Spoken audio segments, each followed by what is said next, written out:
So the next phase of the dough is going to be the pre-shaping phase. If you look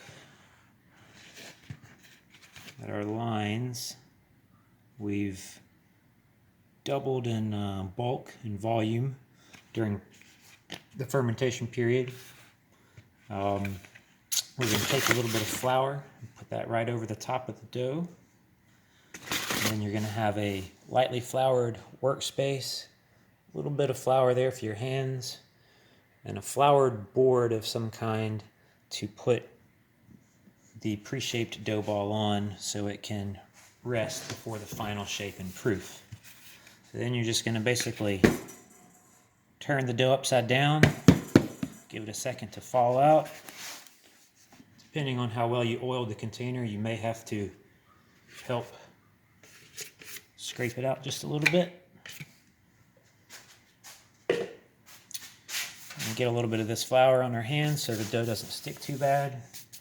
And again, this phase, you want the flour to help it from sticking too much, but you kind of want just the right amount of flour. So all of this is going to be for a single dough ball. We're not going to divide it up, but if you made the recipe larger, you would divide it into however many loaves of bread you're going to get out of it. So there's a lot of ways to do this pre-shape.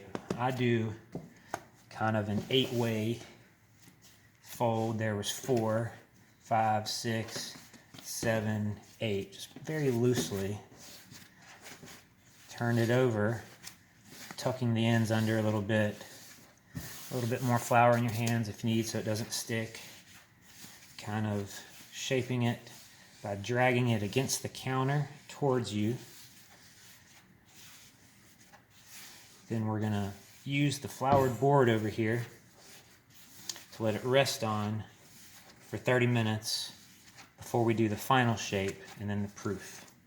You don't necessarily need to get a lot of tension, make it real tight at this point. You're just trying to roughly shape it into this round.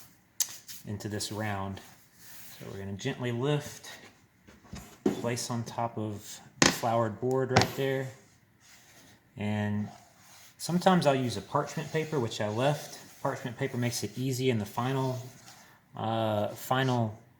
stage. You can just lift it actually after it's done proofing and put it into your baking container, but I left that at work, so we won't worry about it too much.